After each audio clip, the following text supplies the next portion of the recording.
सारा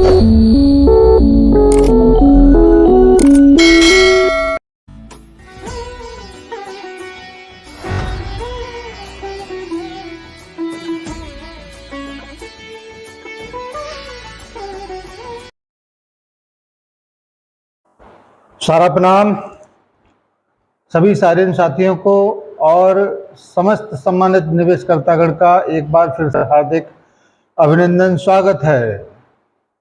दोस्तों, काफ़ी प्रतीक्षा थी कि अंतिम सुनवाई में सुप्रीम कोर्ट का क्या आदेश हुआ है, क्योंकि उस सुनवाई में हम लोग उपस्थित नहीं थे, इसलिए आदेश बिल्कुल स्पष्ट तरीके से हमको पता भी नहीं था। लेकिन अब आदेश स्पष्ट तरीके से सुप्रीम कोर्ट की साइट पर उपलब्ध है, कोई व्यक्ति उस आदेश को पढ़ सकता है।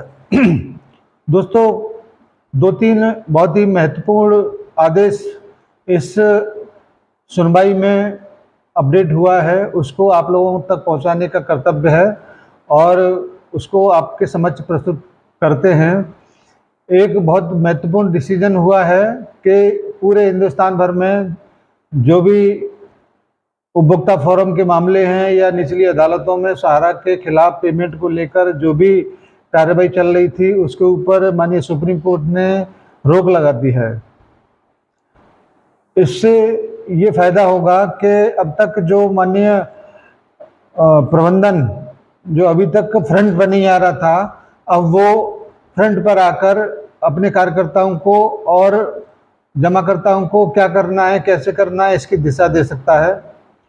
और जो भी गाइडलाइंस अभी स्पष्ट तरीके से नहीं मिल पा रहा था, वो गाइडलाइंस भी अब लगता है कि स्पष्ट तरीके से मिलेगा। पहले क्या हो रहा था कि जिसके मन में जो आ रहा था, वो जहाँ पर भी छोटी अदालतों में जाकर लोगों के खिलाफ FIR वगैरह करा के केस दायर करने का काम कर रहे थे। लेकिन अब जितनी भी कार्रवाई होगी वो केवल और केवल सुप्रीम कोर्ट में ही होगी। निचली अदालतों में जो कार्रवाई पेमेंट को लेकर थी, उसको पूरी तरह से रोक दिया गया है और ये भी आदेश दिया गया है कि जितने भी केस चल रहे थे पेमेंट को लेकर, वो लोग भी पोर्टल पर जाकर भुगतान से संबंधित अपनी कार्रवाई को आगे बढ़ा सकते हैं।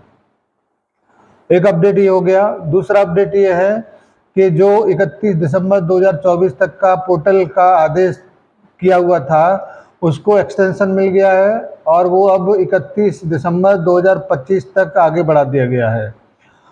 तीसरा अपडेट ये है सुप्रीम कोर्ट के आदेश में कि इस सुनवाई के दरमियान या इस सुनवाई की अवधि तक पोर्टल से लगभग 1200 करोड़ रुपए का भुगतान किया जा चुका है। ये 3 मुख्य बिंदु इस सुनवाई के या इस आदेश के हैं।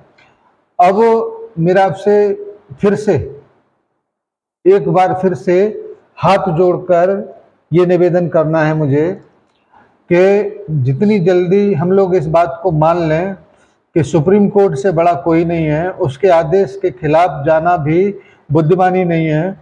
इसीलिए अब पोर्टल पर फोकस किया जाए और अपने सम्मानित जमाकर्ताओं के भुगतान के लिए जो भी आप कर सकते हैं, जो भी जितना भी आप कर सकते हैं, जितनी भी आपकी क्षमता है, पावर है, प्रतिभा है, उसका आप इस्तेमाल करिए और पोर्टल पर जाकर अपने सम्मानित जमाकर्ताओं की डिफिशियंसी को दूर करने का काम करिए।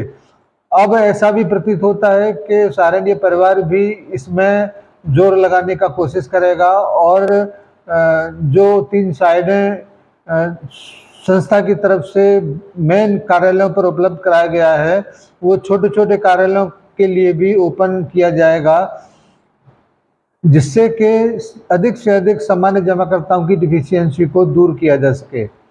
अगर ये कदम उठा लिया जाता है तो ये संभावना अधिकतर ये होगी कि बहुत जल्दी 5000 करोड़ रुपए के लगभग का भुगतान किया जा सकेगा।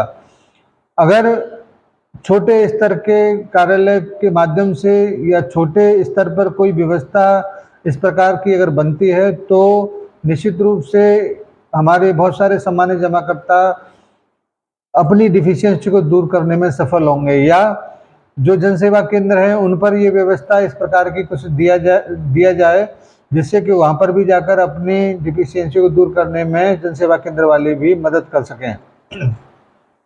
अगर मंशा जो भी पोर्टल से संबंधित कार्य देखने वाले हैं, चाहे वो सरकारी महकमा हो, चाहे वो संस्थागत महकमा हो, अगर वो रखते हैं तभी पोर्टल से डिफिशियंसियों को दूर किया जा सकता है।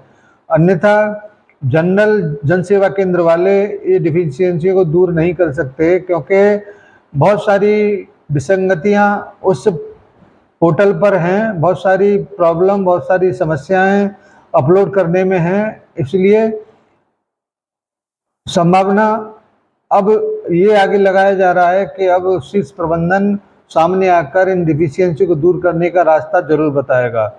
साथ ही साथ जो रेंज 50,000 रुपये तक थी, वो रेंज भी कुछ सरकारी सहमति के आधार पर 2.5-3 लाख रुपए की अगर हो जाती है तो बहुत बड़ा एक सुकून, बहुत बड़ा एक राहत सामान्य जमाकर्ताओं को होगा, क्योंकि वो अपनी ज़रूरतों को पूरा करने के लिए 50,000 रुपये का अमाउंट सफिशिएंट नहीं मानते। उनको ज़्यादा से ज़्यादा रकम जो उन्होंने अपने भविष्य के लिए रखा हुआ था उसको प्राप्त करने के लिए है, और वो होगा तभी जब पोर्टल से अधिक से अधिक धनराशि जारी किया करने का एक साधन उपलब्ध होगा तब।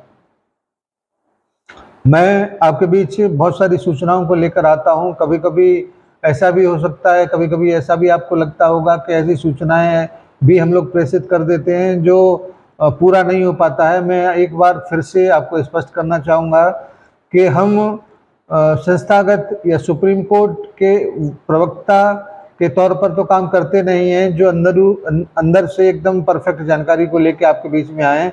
हम लोग सूत्रों के माध्यम से, अपनी अपनी क्षमताओं के माध्यम से जहाँ तक हम लोगों की पहुँच है वहाँ तक जाकर उन सूचनाओं को लेकर आते हैं। काफ़ी सूचनाएं ठीक साबित होती हैं, मगर कुछ सूचनाएं ऐसी होती हैं जो शायद गलत भी आपको लगता होगा, लेकिन कोशिश अगर करते हैं तो सूचनाएं मिलती हैं। कोशिश नहीं करते तो बहुत सारे वरिष्ठ आज की डेट में मुंह पर टेप चिपकाए बैठे हैं, वो भी इन सूचनाओं को प्राप्त कर सकते थे, लेकिन ऐसा नहीं हुआ। इसी वजह से हम लोग जहाँ पर भी हमको संभावनाएं दिखती है कि यहाँ से सूचनाएं मिलेंगी, वहाँ पर बात करके आपके बीच में अपनी बातों को रखने का प्रयास करते हैं। इसलिए आपको शिकायत नहीं होना चाहिए कि सूचनाएं गलत साबित हो जाती हैं।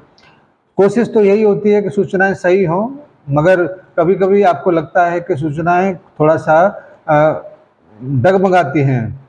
आगे से कोशिश हमारा ये जरूर होगा कि हम आपको सूचनाओं का एकदम परफेक्ट भंडार आपके सामने रखें, लेकिन ये सूचनाएं जो भी उपलब्ध होती हैं ये भी एक सीमित दायरे में प्राप्त होती हैं। इसी वजह से हम लोग पूरी तरह से कंफर्म भी नहीं होते कि ये कैसी है कैसी नहीं। लेकिन आज जो सूचना हम आपको प्रेषित कर रहे हैं ये माने सुप्रीम कोर्ट के साइड से लिया गया आदेश आपके बीच में दिया गया है, और वो कोई भी व्यक्ति सुप्रीम कोर्ट की साइट पर जाकर उन आदेशों को देख सकता है।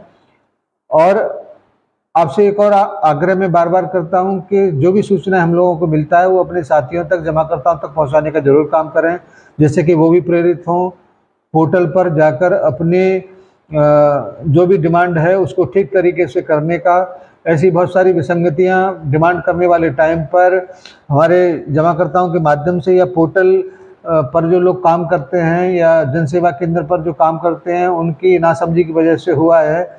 उसको सुधार करने के लिए रीसबमिशन में जाना आवश्यक है।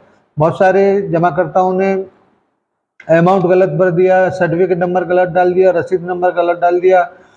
ऐसी बहुत सारी चीज़ों को सुधार करने के लिए रीसबमिशन पर जाना जरूरी है, वो सबको सुधार वहाँ पर हो जाएगा।